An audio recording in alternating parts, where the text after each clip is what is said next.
ত্যাগ স্বীকার না করলে কখনো বড় হতে পারবে না। তাহলে কি ত্যাগ স্বীকার করতে হবে, কিছু শিখতে হবে, কিছু পেতে গেলে কিছু তো হারাতেই হবে, তাই না? এটা তো জীবন, তাই না? কিছু পেতে গেলে কিছু হারাতেই হবে, এর নামই জীবন, তাই না?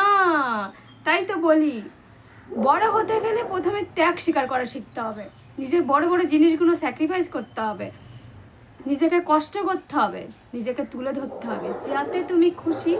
যে মানুষগুলো যে কাজ করলে খুশি তাদেরকে মন বুঝতে হবে, মন বোঝো, অতিরিক্ত বিশ্বাস করো না, বুঝেছো? অতিরিক্ত বিশ্বাস করো না। একবার যদি বিশ্বাস ভেঙে যায় না, আর কখনো বিশ্বাস কখনো ফিরে আসবে না, জানো তো? এই কথাটা মনে রেখো। একবার যদি বিশ্বাস ভেঙে যায় তাহলে কখনোই সে বিশ্বাস ভাঙে না। যে একবার চুরি করেছে, সে শতবার চুরি করেছে, কোনোই ধরা পড়েনি। একবার যদি একটা মানুষ, প্রিয় মানুষের কাছে যদি একবার চুরি করে ধরা খেয়ে গেছে, সে কিন্তু আর বিশ্বাস করবে না।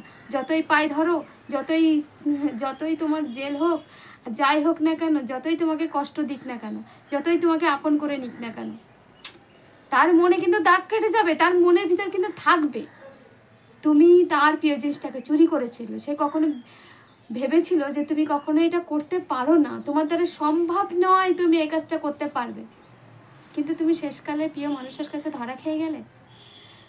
তাই তো বলি, বিশ্বাস করো বুঝে শুনে, অতিরিক্ত বিশ্বাস করো না, চোখ বন্ধ করে কাউকে বিশ্বাস করো না।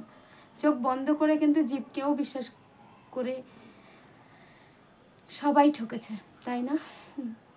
তাই বলি, চোখটা খুলে রাখো, চোখটা খুলে রেখে তারপরে বিশ্বাস করো, চোখ বন্ধ করে কাউকে বিশ্বাস করো না।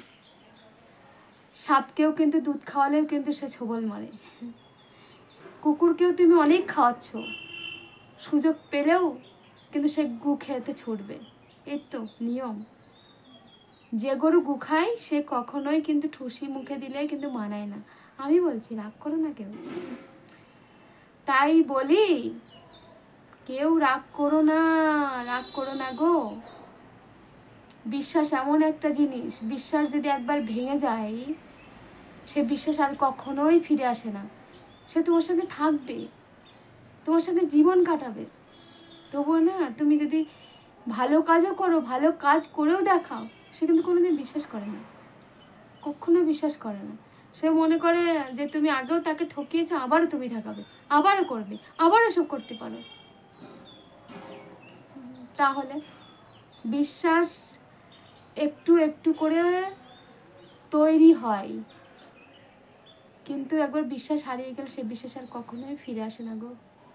তাই তো বলি, সবসময় সত্য কথা বলবে, সত্য কথা বলে একটা সম্পর্ক করবে, ঠিক আছে। প্রথম মিথ্যে দিয়ে শুরু হয়, লাস্টে একটা সত্য কথা বলে শেষ হয়, তাই না? যদি ভালো লাগে থাকবে, যদি ভালো না লাগে থাকবে না। কিন্তু কি বলতো, নিজের বিপদ নিজে ডেকো না। এখন জানো তো, মিথ্যে কথা বলে সম্পর্ক করলে এখন আইন বেরিয়েছে, মিথ্যে কথা বলে কেউ সম্পর্ক করো না, সম্পর্ক করলেই বিপদ আছে, বুঝলে? হয়তো তুমি হাসির ছলে মিথ্যে কথা বলে সম্পর্ক করছো, যদি এটা ফোকাস হয়ে যায়, মিডিয়া হয়ে যায়, কিংবা মনে করছো যে ও ভালো, ও কিছু বলবে না, মিথ্যে বলো, অতিরিক্ত বলো না। যেটা বললে তোমার বিপদ হবে সেরকম মিথ্যে বলো না, বুঝলে? আর কথায় কথায় কসম খেও না, কথায় কথায় দিব্যি কোটো না, এটা খুবই খারাপ, খুবই খারাপ। বলো, অনেক কথা বলতে থাকি। কেমন আছো সবাই? ভালো আছো তো? আমি যারা যারা ভিডিও দেখো তাদেরকে অসংখ্য ধন্যবাদ। ধন্যবাদ আমার দিদি ভাই, গানের দিদি ভাই, ধন্যবাদ হচ্ছে গানের দুনিয়া, ধন্যবাদ হচ্ছে বিশ্বজিৎ, ধন্যবাদ হচ্ছে সবাইকে, আরএক্সকেও ধন্যবাদ, আমাদের অভিজিৎ দাকেও ধন্যবাদ। সবাইকে ধন্যবাদ জানাই আমার ভিডিওতে দেখার জন্য, ধৈর্য ধরে কষ্ট করে আমার ভিডিওতে দেখে, কষ্ট করে প্রত্যেকটা ভিডিও তৈরি করতে হয় গো। সবাই কষ্ট করে, কষ্ট না করলে কেউ উপরে উঠতে পারে না। আমিও কষ্ট করছি, তোমরাও কষ্ট করছে, তাই না? আমি এমনই বলতে থাকি গো, বুঝলে? রাগ করো না কিন্তু, রাগ করো না রাগনি, বর আসবে যখনই নিয়ে যাবে তখনই, আসিতেই ফাঁসি তোমায় আমি বড্ড ভালোবাসি, যেও না আমায় ছেড়ে, বড্ড ভালোবাসি তোমাকে যে।